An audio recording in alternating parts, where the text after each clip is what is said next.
Welcome to Fact or Freestyle. People love Dave Nourie, and they always answer the phone when he calls.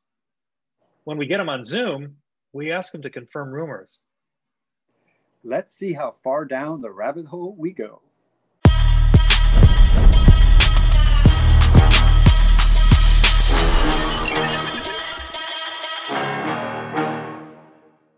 Can you guys hear me? I see now I got sound, but I don't have video now. So what the hell? James, just a second. We're trying to get Josh on. Shawn. There we go. A sound check for Mr. James White. Not me, man. Hey. You hear me? Check. Yeah. Is it in the middle of the night there? It's really dark. We can barely see you. I want to make sure that actually is James White. It's 1 o'clock. 1 o'clock here, man. It's 1 o'clock. Just turn a light on or something. Hey, it's like you're in a small village in East Peckham. Look, it might be the afternoon over there, but you know, it's almost my bedtime. There we go. Nice. Thank you so much. It kind of came to be because we were talking the other day, I don't know, a couple months back, I guess, and we were feeling like there's a lot missing right now because everyone's been in this, you know, social distancing. There's no events. There's no stories being told. The fun of freestyle has been kind of been lacking in the stories and the good times that we've all seen and shared. So we started kind of brainstorming, and it just kind of evolved. And maybe Joe, you can talk a little bit more about how that was for you. When I would go to contests, we would tell stories, and some of them were for real, some of them were bullshit, but somebody would always call someone out. I noticed that like that wasn't happening. What are we gonna do? And that's when Dave and I were talking about this, and we're like, let's just Zoom show. That's kind of the point. And so for today, Doug? we're like, yes. So you've done a live stream today, right? They've been recorded, so we are not live right now. I would like to hear the bullshit stories. Okay, we got some good ones. Right there was some bullshit. Putting some live video up, but was recorded. Maybe I said live, but I actually meant recorded. It sounds the same. That was the only way we were going to get you on, I guess, James. Wake him up at 2 a.m. That was part of the deal. Well, JF is here, so we have a live studio audience at the Terra Dome. So that's what I meant. That's what I meant earlier. You put up a live Instagram video, right? Yeah, we did. That was live. Yeah, that was live. Hello. So I put up a message. You completely ignored it. Oh, I didn't. That's what he's saying. Hey, who didn't respond to James's? Oh, well, James said that he asked me a very thoughtful question, and that I didn't respond. He's feeling left out now. Now he's yeah. Sorry, James. Let's start this off right. You've upset me. I don't know. It's actually, I understand you. I don't know the question. What are you saying? I'm stuck. With that thick accent. Where's he from? No one can understand me. What's going on? I couldn't. Okay, so let's get going on this show. The last time we recorded a show, your names all came up in some way or somehow. So yeah. I said, well, why don't we just do a show with all the whites, you know, like just do the white show. And so here we are. We got Josh White, James White, and Shawn White. The idea is that we want to try to bring some of this life that's kind of missing right now. It's just like it's missing in the current times. I want to first just go around and make sure, because our audience will be a full range of ages. So just say a few words, just like introduce yourself and say where you're at, and just a few words, whatever you want to talk about, whether it's something that's true or whether it's just freestyle or made up. Mr. White, oh, that doesn't work. Mr. Shawn White. All right, my name is Shawn White. I'm 103 years old, living in San Diego, California. Got my first bike in 1972. Book. Okay, James, so say a few words just so we all know what's up in your world. I am 50 in 1 week's time. Yeah. And as Shawn said about learning to ride, or your first bike, I learned to ride by riding in circles like a wall of death. You know what I mean? Like I just leant in, pedals as fast as I could around in a circle. Nice. Like on my own, like no parents, nothing. Just in the garden. I can remember it like as clear as today, riding on my own, and that's how I done it. Just pedaling as fast as I could in a circle like a wall of death, leaning in, and then I gradually went off in a straight line.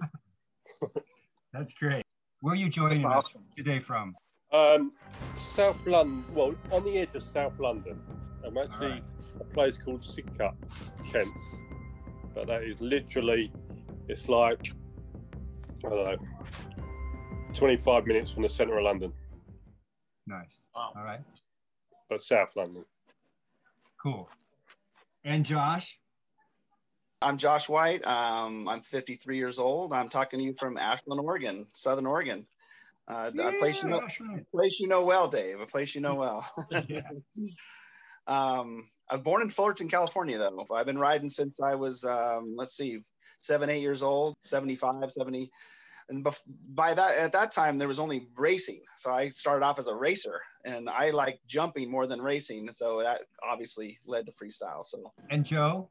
I'm Joe Sisman. I am Flat Bible. I run Scuffington Post. I run Footprints in the Spam. And I am the creative director of the Terradome Sports Science Research Center. Wow. And we are filming from the Terradome 3 right now. Wow. When you say 3, is that the 3rd spot? Yeah, it's the 3rd spot. It's the 3rd Terradome. And in fact, the building just sold. And so soon I will be announcing Terradome 4, Terradome Forever. Because you're buying it. Yeah. It's going to be the Terra home. I will actually live in it. You know, it's like in the 80s, Michael Jackson used to sleep in that like oxygen tank. And that's how I ride. No random footballs coming over to you, Joe. I mean, how do you cope with that? I love no birds, no homeless people, dude. You're inside a cell. You're lucky. No slipping in piss. I mean, what? Yeah. It's definitely not man's flatland. This one time, it was like, what was it, 2014? We were trying to do distraction training, and we had a Nerf sniper rifle, and some kids were just randomly shooting Nerf sniper rifles at us. So we have simulated it. We have simulated chaos. Remember, Joe, you had me grab your tire while you're in the midst of a trick.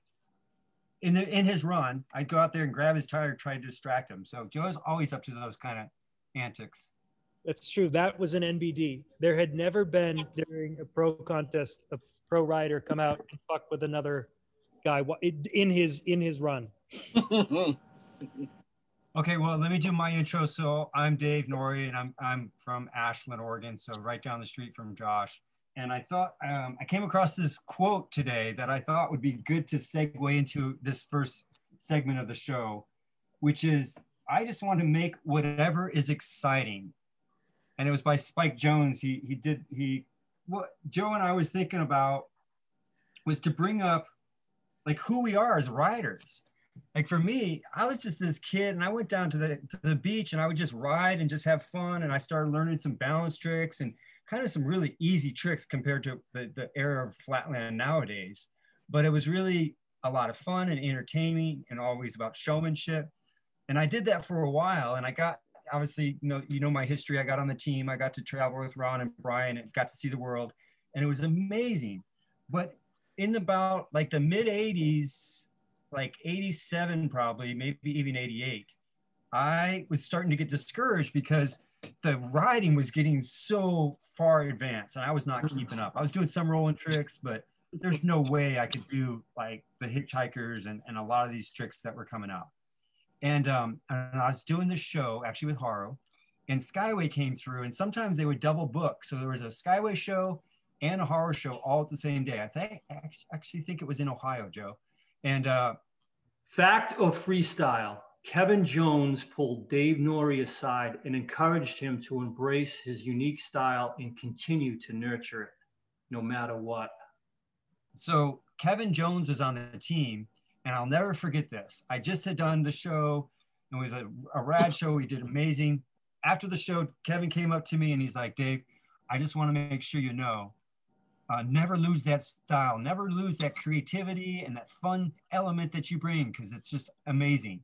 And I don't think he even realized what I was going through in my own world. Like at the time, I was feeling pretty discouraged. I wasn't doing well in contests. I was doing a lot of shows. I was learning some tricks, but I wasn't learning like a lot. It wasn't like evolving a lot. And to this day, I still remember that as a motivating factor to basically to be who you are and like fully. So I thought about this, and when we were thinking about who to invite, and I was remembering Josh, you had this amazing interview in freestyling. I'm sure you remember this. Fact or freestyle? Josh White self-identifies as a ground rider in order to humble brag his vert riding. It was actually a white cover, and you had a little tiny picture in the middle doing like some crazy, what was it? It was a top hand, bottom foot. I mean, these crazy variations. And you open it up, and the interview says in big quotes, I consider myself a ground rider. And I thought, who is Josh White? I thought I knew who he was, but I don't. So Josh, this is an opportunity to, like, who was your ground, like, influence? Why do you consider yourself a ground rider? Is it just like what Spike said? Are you just riding ramps because it's fun and exciting? But tell us more about your ground history.